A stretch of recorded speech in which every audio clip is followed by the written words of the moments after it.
आपल्याबरोबर माजी मंत्री तानाजी सावंत सर आहेत। सर काय सांगाल, काल ज्या प्रकारे महाविकास आघाडीच्या सगळ्या नेत्यांनी सांगितलं की आम्ही शपथ घेणार नाही आणि आज ते शपथ घेत आहेत, काय वाटतं याकडे तुम्ही कसं बघता? नाही, प्रत्येकानं ह्या बाबतीत थोडं आत्मचिंतन करणं गरजेचं आहे।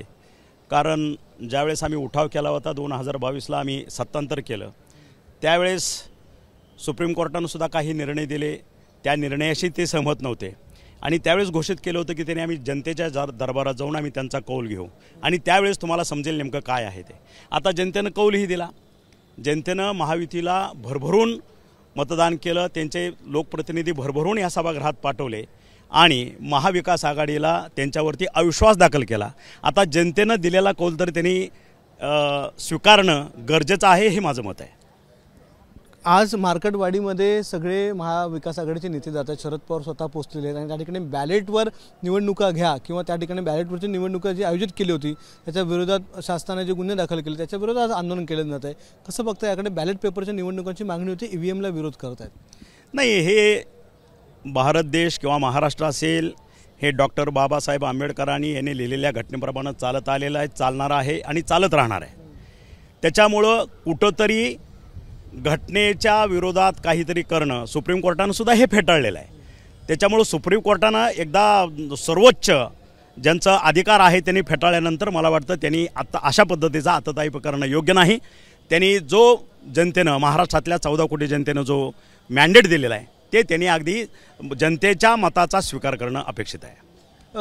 अंबेजोगाईचे जे स्वराती रुग्णालय होतं त्या रुग्णालयामध्ये बनावट औषधांचा पुरवठा झालेला आहे आणि त्याच्या संदर्भात आता आरोप केले जात आहेत की ज्यावेळी आपण मंत्री होतो त्यावेळी हा औषधांचा पुरवठा झाला आणि तो कंत्राटदारावर 2 कंत्राटदार आहेत ठाणे आणि मुंबईचे, त्यांच्यावर गुन्हा देखील दाखल झालेला आहे। नेमकं काय प्रकरण आहे किंवा आपण ज्यावेळी मंत्री होतो त्यावेळी असं काय झालं होतं? असं काहीच झालेलं नाही आहे, माझ्या काळात तरी झालेलं नाही आहे। आता त्याची तुम्ही जे सांगताय त्याची मी माहिती घेईन आणि माहिती गेल्यानंतर सविस्तर त्याच्याविषयी मी बोलेन। मंत्रिपदाच्या संदर्भात अजूनही कुठेही खाते वाटपाच्या संदर्भात कुठेही चर्चा होत नाही किंवा जाहीर केलं जात नाही, काय वाटतंय? कुठे ना कुठे अडलेलं आहे काय? नेमकं तुमचं काही बोलणं झालं का एकनाथ शिंदेंच्याशी? नाही, कसं आहे की मंत्रिमंडळाचा तिन्ही पक्षाचं एकत्र करून महायुतीचं सरकार बनतंय, तिन्ही नेते एकमेकाच्या संपर्कात आहेत, मला वाटतं योग्य वेळी योग्य निर्णय ते घेतील। धन्यवाद सर आमच्याशी बातचीत केल्याबद्दल।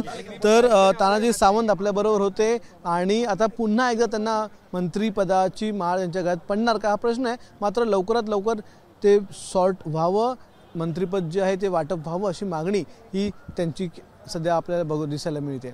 कॅमेरामन अनिलसह अक्षय भाटकर, एबीपी माझा, मुंबई। एबीपी माझा, उघडा डोळे बघा नीट।